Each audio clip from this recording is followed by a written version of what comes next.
বিএনপিকে আসলে কেন ভোট দেওয়া উচিত হবে না। আমরা বিএনপির শাসনামল 2001 থেকে 2006 সাল যেটি দেখেছি সেটি দেখেছি ঘুষ দুর্নীতি দুঃশাসন অপশাসনের একটি মহোৎসব। দুর্নীতিতে চ্যাম্পিয়ন হতে দেখেছি আমরা বিএনপিকে।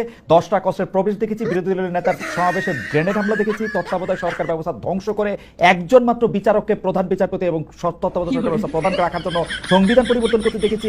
10 বছর আমি যদি এর পরে আসি, এই 15 বছরের ফেসিবাদী ব্যবস্থায় বিএনপি নিজেরা কনফিউজ ছিল, জনগণকে কনফিউজ করেছে। আমি 2018 সালের ইলেকশনটাই সময় নাই, শুধু চট করে একটু বলি। 2018 সালের নির্বাচনটার মধ্যে এই নির্বাচন আনুষ্ঠানিকভাবে বর্জন করা হয়ই নাই।